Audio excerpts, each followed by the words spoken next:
সকলোলৈ আমি আন্তৰিক অভিনন্দন জ্ঞাপন কৰিছোঁ।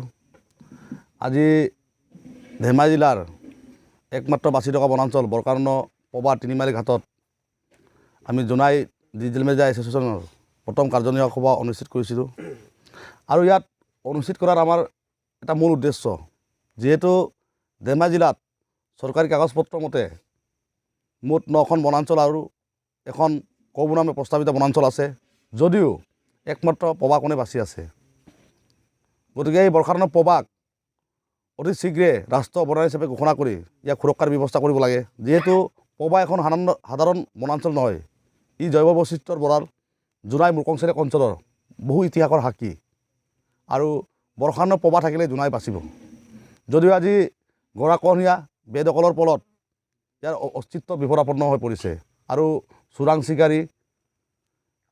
চোৰাং চিকাৰী ইত্যাদি কবলত পৰি ইয়াৰ জৈৱ বৈচিত্ৰ্য, গছ লতা ইত্যাদি সংকটত ভুগিবলগীয়া হৈছে। গতিকে আমি শীঘ্ৰে পবাক ৰাষ্ট্ৰীয় অভয়াৰণ্য হিচাপে ঘোষণা কৰি ইয়াক সুৰক্ষাৰ ব্যৱস্থা কৰিব চৰকাৰৰ ওচৰত দাবী জনাইছোঁ। আৰু এই একেটা কথাকে আমি আমাৰ এছ'চিয়েশ্যনে লিখিতভাৱে আমি চৰকাৰৰ ওচৰত দাবী জনাই এটা সিদ্ধান্ত গ্ৰহণ কৰিছোঁ। ধন্যবাদ। নমস্কাৰ। জোনাইত এটা ডিজিটেল মিডিয়া এছ'চিয়েশ্যন গঠন হোৱা দেখি আমি খুবেই আনন্দিত। উত্তৰ অসমৰ পূব প্ৰান্তত অৰুণাচল প্ৰদেশৰ পাদদেশত থকা এই জোনাই মহকুমাখন যিহেতু এটা সমস্যাজৰ্জৰ অঞ্চল, ইয়াত যিখিনি আমাৰ সমস্যা এইখিনি প্ৰপাৰলি আমাৰ সংবাদ মাধ্যমত কভাৰ নহয়।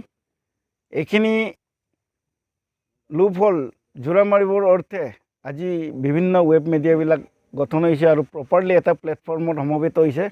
আমি আশা কৰোঁ তেওঁলোকে সামাজিক দায়বদ্ধতাৰে কাম কৰিব আৰু জোনাই অঞ্চলৰ সমস্যাখিনি প্ৰপাৰ জেগাত আমাৰ কৰ্তৃপক্ষৰ দৃষ্টিগোচৰ কৰিব আৰু ক্ৰমান্বয়ে আমাৰ সমস্যাখিনি এইদৰে সমাধান হ'ব বুলি আমি আশাবাদী। ধন্যবাদ।